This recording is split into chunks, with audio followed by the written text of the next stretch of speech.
ಒಂದು ಮಾತಿದೆ, ಲೆಫ್ಟಿಸ್ಟ್ಗಳು ಅಂತ ಹೇಳಿದ್ರೆ ನಕ್ಸಲೈಟ್ಗಳು ಅಂತ. ಅದು ತಪ್ಪು ಕಲ್ಪನೆ. ಇಂಡಿಯಾದಲ್ಲಿ CPI ಇದೆ, CPM ಇದೆ.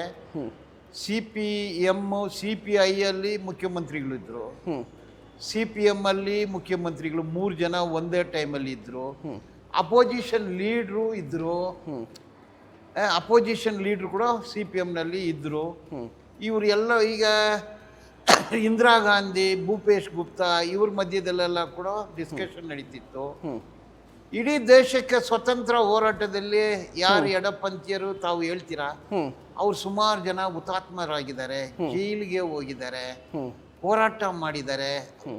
ಸುಮಾರು ಜನ ಸ್ವತಂತ್ರ ಬಂದ ನಂತರ ನಮಗೆ ಪೆನ್ಷನ್ ಕೂಡ ಬೇಡ ಅಂದು ರಿಜೆಕ್ಟ್ ಮಾಡಿದ್ರು, ಅವರಿಗೆ ಬಂದಿಲ್ಲ.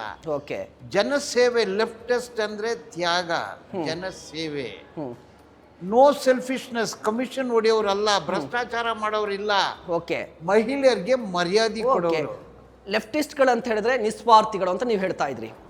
ಹಾಗಾದ್ರೆ ಈಗ ಒಂದು ಆರೋಪ ಕೂಡ ಬರ್ತಾ ಇದೆಯಲ್ವಾ, ಧರ್ಮಸ್ಥಳದ ವಿರುದ್ಧ ಲೆಫ್ಟಿಸ್ಟ್ಗಳು, ಎಡಪಂಥೀಯರು ಷಡ್ಯಂತ್ರವನ್ನ ರೂಪಿಸ್ತಾ ಇದ್ದಾರೆ. ಆ ಷಡ್ಯಂತ್ರದ ಭಾಗದಲ್ಲಿ, ಆ ಷಡ್ಯಂತ್ರದಲ್ಲಿ ಎಸ್ ಬಾಲನ್ ಇದ್ದಾರೆ.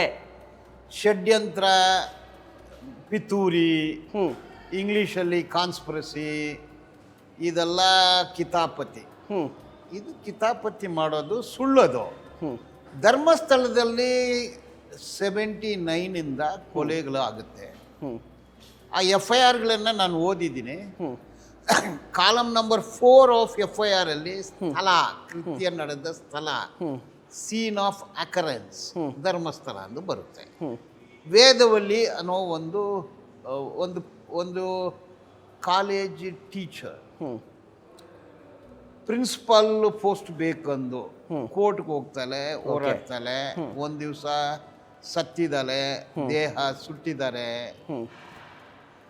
ಕೃತ್ಯ ನಡೆದ ಸ್ಥಳ ಧರ್ಮಸ್ಥಳ. ಪದ್ಮಲತಾ ಅವರ ಅಪ್ಪ ಕಮ್ಯುನಿಸ್ಟು. ಅಲ್ಲಿ ಎಲೆಕ್ಷನ್ನಲ್ಲಿ ಕಂಟೆಸ್ಟ್ ಮಾಡ್ತಾರೆ. ವಿತ್ಡ್ರಾ ಮಾಡ್ಕೊಳ್ಳಿ, ಇಲ್ಲ ಅಂದರೆ ಒಂದು ಗತಿ ಆಗ್ತೀರಾ ಅಂತ ಹೇಳ್ತಾರೆ. ವಿತ್ಡ್ರಾ ಮಾಡಲ್ಲ. ಮಗಳು ಸ್ಕೂಲ್ ಓದವಳು ವಾಪಸ್ ಬರಲ್ಲ, ಕಂಪ್ಲೇಂಟ್ ಕೊಡ್ತಾರೆ. ವಿತ್ಡ್ರಾ ಮಾಡ್ಕೊಳ್ಳಿ, 1 ಗಂಟೆಯಲ್ಲಿ ನಿನ್ನ ಮಗಳು ವಾಪಸ್ ಬರ್ತಾಳೆ ಅಂತ ಕೇಳ್ತಾರೆ. ಅವಳು ಆಮೇಲೆ ಕೊಲೆ ಆಗ್ತಾರೆ. Post mortem report rape and murder ಎಂದು ಬರುತ್ತೆ. ಕೃತ್ಯ ನಡೆದ ಸ್ಥಳ ಧರ್ಮಸ್ಥಳ. ನಾನು ಹೇಳೋದೆಲ್ಲ ನಾನು ಕಲ್ಪನೆಯಲ್ಲಿ ಹೇಳ್ತಾ ಇಲ್ಲ, ಇದು FIR. ತನಿಖಾಧಿಕಾರಿ ಜಗನ್ನಾಥ್ ರೈ